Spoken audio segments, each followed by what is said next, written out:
ملاحظہ کریں یہ کتاب سنن ابن ماجہ جزء اول، چاپ ہے محمد عیسیٰ حلبی دار الاحیاء الکتب العربیہ میں۔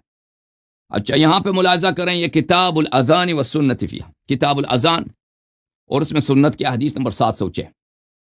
اچھا کہتے ہیں کہ نبی صلی اللہ علیہ وآلہ وسلم نے ہم بالبوق، نبی صلی اللہ علیہ وآلہ وسلم نے فیصلہ کیا کہ ٹرمپٹ، شہنائی، وہ ہندو شہنائی بجاتے ہیں نا، او بھائی تمہارے پاس تو یہ ہے کہ نبی صلی اللہ علیہ وسلم نے فیصلہ کیا تھا شہنائی بجانے کا ہندوؤں کی طرح نماز کے لیے، ہے جی۔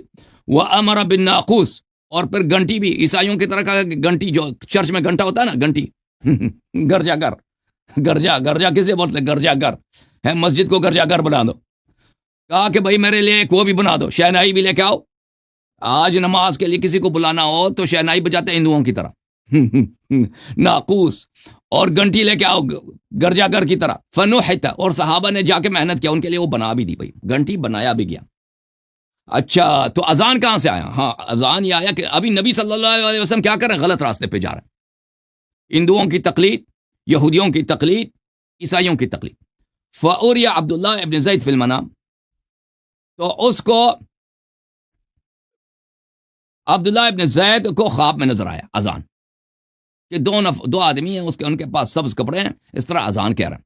تو اس نے آیا رسول اللہ صلی اللہ علیہ وسلم کو خبر دیا، کہا کہ میں نے خواب میں دیکھا کہ دو آدمی اس کے سبز کپڑے تھے، انہوں نے مجھے یہ سنایا کہ بھئی انہوں نے یہاں سے وہ لے کے گئے، آپ کا جو گھنٹی آپ نے بجانے کی کوشش کی اس کو لے کے گئے اور یہاں پہ اذان مجھے سکھایا۔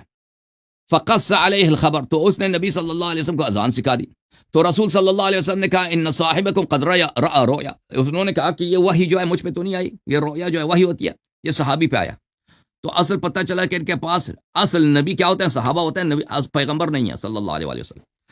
فخرج مع بلال، جاؤ بلال کے پاس جاؤ اور بلال کو فلقها علیہ، بلال کو سنا دو۔ ولینادی بلال فانه اندى صوتا منك، بلال جو ہے اذان دے دے کیونکہ اس کی آواز بلند ہے۔ قال فخرجت مع بلال الى المسجد، وہ کہتا میں بلال کے ساتھ گیا مسجد میں اور میں نے ادھر سکھایا۔